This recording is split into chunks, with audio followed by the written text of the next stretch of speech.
ኢቭን ሲቀበር እኮ አለልኝ ከሚወደው ቤተክርስቲያን ጋር አጋጭታለች። ምን ብላ ራሱን አጥፍቷል።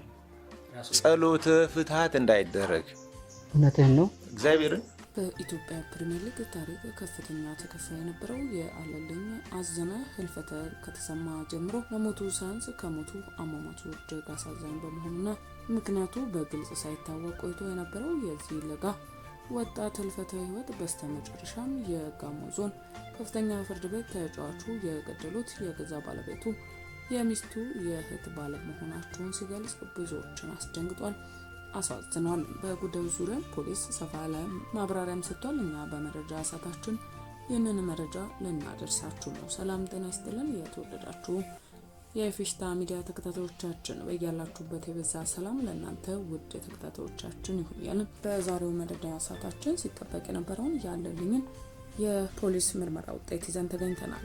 ይህም አሳዛኝ የወጣቱ ተስፈኛ አለልኝ አዘነ አሟሟት በብሔራዊ ቡድን የራሱን አሻራ ለማሳረፍና በሊጉም ምርጥ ብቃቱን ሲያሳይ የቆየው አለልኝ በድንገት በገጠመው ጉዳት ወደ ትውልድ ሀገሩ አርባ ምንጭ ቢያቀናም አለልኝ ተመልሶ በሊጉ ምርጥ ብቃቱን በብሔራዊ ቡድን ያሰበውን ያክል አስተዋጽኦ ማድረግ ሳይችልም የቀረው ይህ ግዙፍ የመሃል አማካኝ አለልኝ አዘነ ህልፈተ ህይወትን መንስኤው ደግሞ በቁርባን ያገባት የህይወት አጋሪ ባላት ሚስቱ የተሰራ ሴራ መሆኑ ደግሞ የብዙዎችን ልብ የነካና እያስደነገጠ የጭካኔያችንን ደረጃም ትዝብት ውስጥ የጣለ ሆኗል ነው የተባለው። ጠዋት ወደ አርሴማ እንሄዳለን ብሎ ለወራት ብቻ መጓዝ የቻለበት የሱና የባለቤቱ መኖሪያ ቤት የነበረው አለልኝ በባለቤቱና በእህቷ ባለቤት ከተገደለም በኋላ አለልኝ ራሱን አጠፋ የሚል ወሬዎች በስፋት የተናፈሱትም። ይሁን እንጂ አለልኝ በቅርብ ላሉ ሰዎች ከባለቤቱ ቤተሰቦች ጋር ያለውን አለመግባባት ይረብሸው እንደነበረና ለዚህም መፍትሄ እንዳጣ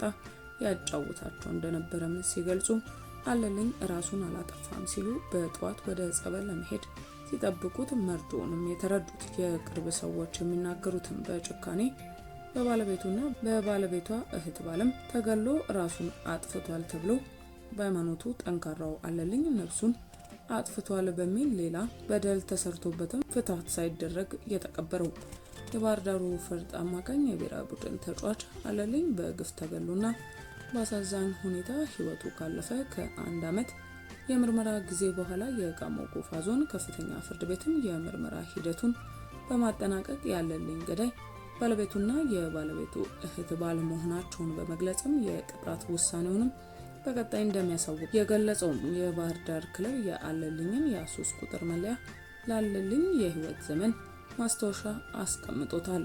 ይህ እጅግ ያሳዝናል። አለልኝ ከባህር ዳር አልፎ ለሀገር ተስፋ የተጣለበት የሊጉም ከፍተኛ ተከፋይም ነበር። አለልኝ ለወራት የዘለቀው ትዳሩ ላይ ተፈትኖ እኖርበታለሁ ያለው መጥፊያው ሆኖ አካሌ ያላት ባለቤቱ በቤተ ክርስቲያን ቁርባን ያገባት ትዳሩ ቢኖር ከሚኖራት ይልቅ ቢጠፋ ብላ ያሰበችው ጥፋት የህይወት አጋሯ በሚያሳዝን ሁኔታ ህይወቱ እንዲያልፍ ያደረገችው ይህ የአለልኝ አሳዛኝ ህልፈተ ህይወትም ጭካኔ የተሞላበት የግድያ ሁኔታ ከጋሞ ጎፋ ዞን ከፍተኛ ፍርድ ቤት ከተሰማም በኋላ ጉዳዩ በድጋሚ በስፋት መነጋገሪያ ሆኗል። ፖሊስ ጉዳዩን ይዟል። እኛ ግን ልጃችን ራሱን አላጠፋም ሲሉ የተናገሩትም ያለልኝ ቤተሰቦች አሳዛኝ ክስተትም አስታውሰውታል። ራሱን ያላጠፋው አለልኝም ራሱን አጥፍተሃል በሚል ውዝግብ ስለተቀበረም በድጋሚ የፖሊስ ምርመራ ይፋ ከተደረገም በኋላ ፍትሃት ሊደረግለት የቀን ቀጠሮ ስለመያዙ የሰማ ነው። ጸሎተ ፍትሃት በቤተክርስቲያናዊ ስርዓት እንዳይደረግ እንዳይካሄድ ጭምር ነው ሴራውን የጎነጎነችበት።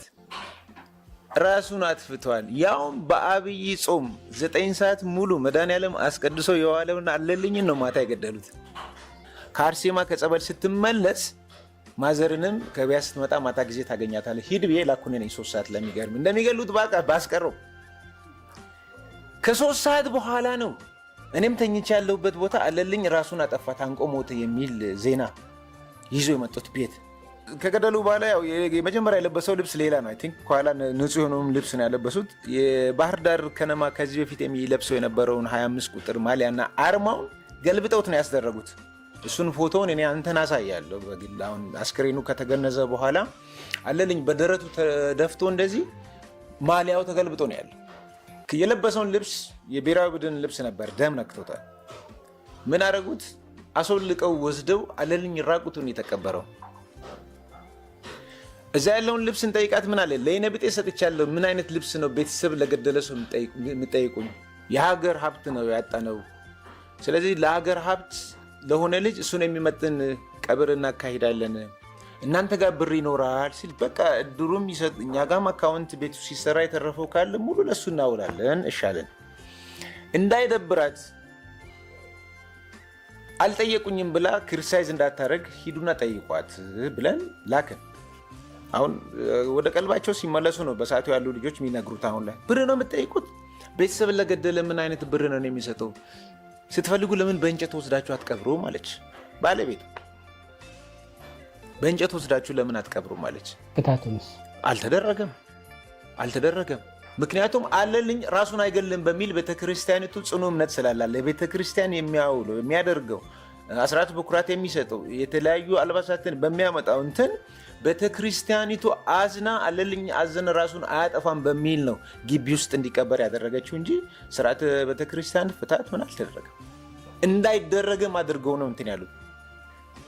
ያሳዘነኝንና ለእኔ አስደንጋጭ የሆነውን ነገር ልነግርህ ፈልጌ ነው።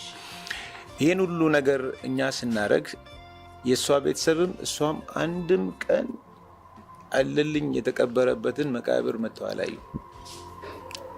ሚስቱም እናቷም እህት ወንድሞቿም ጭምር መጥተው አላዩ።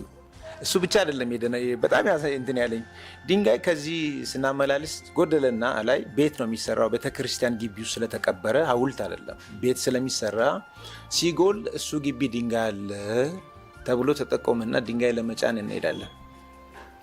ድፍን አሁን ይሄ ገዳይም ወንድሟም ምናምን ቤት ውስጥ ቁጭ ብለው እያሉ ከዚህ ሰፈር ይዘናቸው ልጆች ናቸው ድንጋዩን መኪና ላይ ሲጭኑ የነበሩት። አንድም ወጥቶ ጠጠር የወረወረ የለም።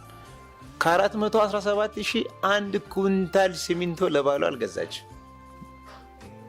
ለእሷ ሲል ነው ዋጋ የከፈለው።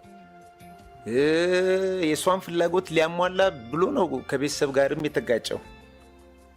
ማለት አሁን አታግባ አይደለም የምታገባበት ቦታ እዚህ ይሁን ነው። ለምን እስከ አዲስ አበባ ትሄዳለህ? ገዳምስ እዚህ ያለ ብሔረ ማርያምም አለ። ከፈለክ ቦሮዳም እዚህ ይቀርባል። በቤተ ክርስቲያን ስርዓት የምታገባ ከሆነ ነው እንትኑ እንጂ ሌላ አይደለም። ያው ከ2 ዓመት በፊት ሽማግሌ እንደተላከ ያው ነግረዋል ቤተሰቦችም። ስለዚህ በጣም የጭካኔዋን ጥግ ያየሁት። እንደገና ደግሞ ችሎት ላይ ቀርባ አስክሬን እንዳይመረመር አድርገው በሚዲያውን ይዘው ሁሉ ነገር እንትን አድርገው ነው ቀብሩ እንዲፈጸም ያደረጉት። ስለ አስክሬን ምርመራ ምን አገባኝ ብላ የምታወራ ሚስት ስለ አስክሬን ምርመራ ምን አገባኝ? የተሰቀለበት ቦታ ሄደው ያወረዱት የሰፈር ልጆቹ ናቸው። እነሱስ ከእስር ተፈቶ የለ እነንም ፍቱኝ